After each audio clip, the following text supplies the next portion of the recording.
Hi అండి, అందరికీ నమస్కారం. అమృతాహారం ఛానల్కు స్వాగతం. ఈరోజు వీడియోలో గోంగూర పప్పుని రుచికరంగా ఎలా తయారు చేసుకోవాలో ఈ వీడియోలో చూపిస్తానండి. ఈ విధంగా ఒక్కసారి ట్రై చేసి చూడండి. ముందుగా కందిపప్పును తీసుకుని దీనిని శుభ్రంగా కడిగి తర్వాత నీళ్లు పోసుకుని ఒక పావుగంట సేపు ఈ కందిపప్పుని నానబెట్టి తర్వాత కుక్కర్ మూత పెట్టి మెత్తగా ఉడికించి తీసుకోండి.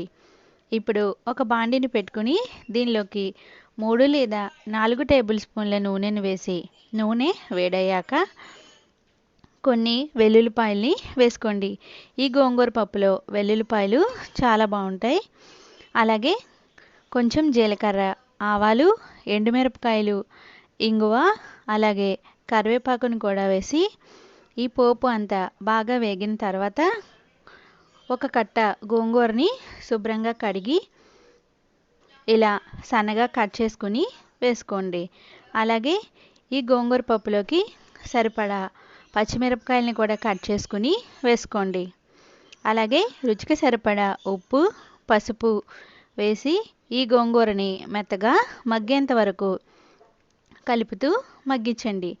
గోంగూర బాగా మగ్గిన తర్వాత ఉడికించి ఉంచుకున్న కందిపప్పుని కూడా వేసి ఒక్కసారి అంతా బాగా కలుపుకొని దీనిని లో ఫ్లేమ్లో ఉడికించండి.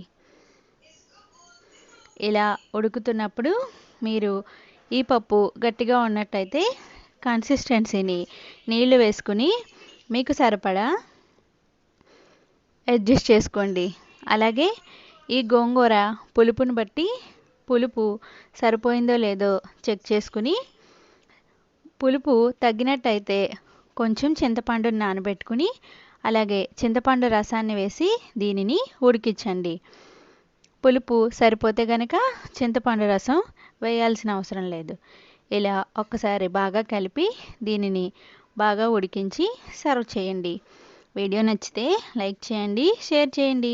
అలాగే అమృతాహారం ఛానల్ని సబ్స్క్రైబ్ చేయండి.